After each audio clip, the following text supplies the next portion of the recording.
Hi, ich bin Bennett und das hier sind die Gründe, warum du dich für oder gegen jede Art von Navigationshardware entscheiden solltest. Garmin ist wohl die bekannteste Marke für GPS-Navigation.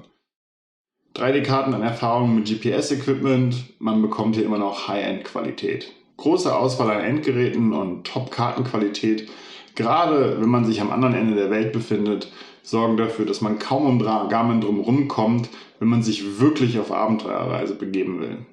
Allerdings ist die Bedienung dieser Geräte ein kleiner und die der neuen Garmin-Apps ein großer Albtraum. Hinzu kommt noch die Tatsache, dass man zwar ein Navigationsgerät bekommt, aber eben auch nur das.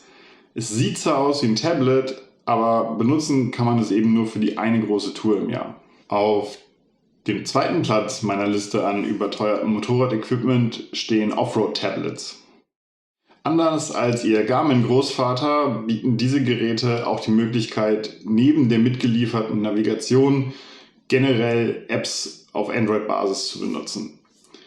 Ich kann beliebig zwischen Google Maps und der Offroad-Navigation hin und her schalten. Plus die Planung auf diesen Tablets geht zwar nicht reibungslos, aber viel, viel besser als auf Garmins. Allerdings kosten diese Android-Tablets auf Steroiden gut und gerne 800 € und sind halt nur auf Android-Basis, was die reibungslose Planung zum Beispiel zwischen iPhone und diesen Tablets durchaus erschweren kann. Plus, als absolutes Nischenprodukt muss man sich außerdem damit abfinden, dass Updates und Fehlerbehebungen eher zeitverzögert zur Verfügung gestellt werden. Wenn ich die größte Flexibilität möchte, kann ich auch einfach mit meinem Handy planen und mir einen Konnektivitätsdisplay ans Motorrad schrauben. CarPlay und Android Auto Bildschirme gibt es mittlerweile von ein paar Anbietern. Die günstigeren von Carporite, die hochwertigeren von Shiggy und entsprechende Qualität bekommt man halt. Planung wird betriebssystemunabhängig und ich kann genau die Apps nutzen, die ich halt eben auch auf dem Handy nutze.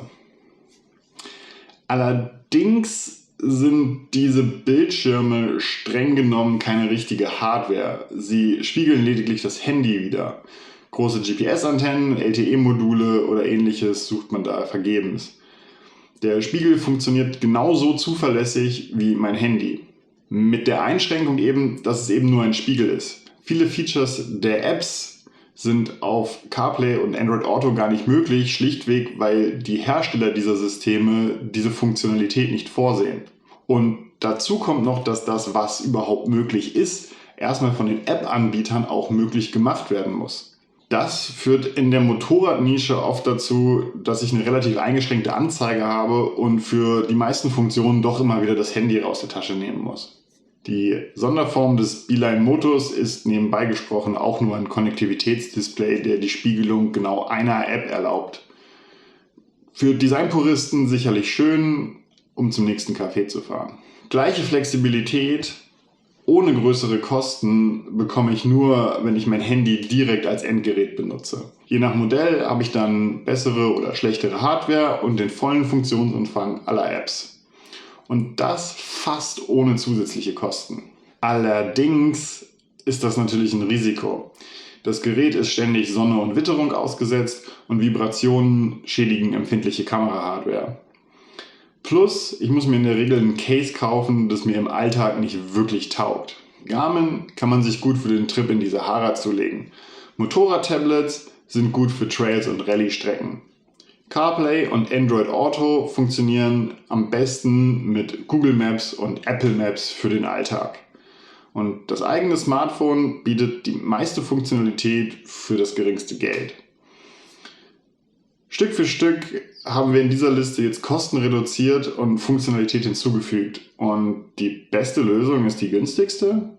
Ist es am Ende wirklich so einfach? Ich stehe zu einer kühnen Aussage. Die beste Navigationshardware steckt schon in jeder Hosentasche. Die größten Risiken sind Sonne und Vibrationen und solange ich das Gerät möglichst aufrecht ans Motorrad schraube, reduziere ich die Sonneneinstrahlung und wenn ich darauf achte, dass ich es hochkant und nicht quer anbringe, dann schaden die Vibrationen auch den optischen Bildstabilisatoren nicht.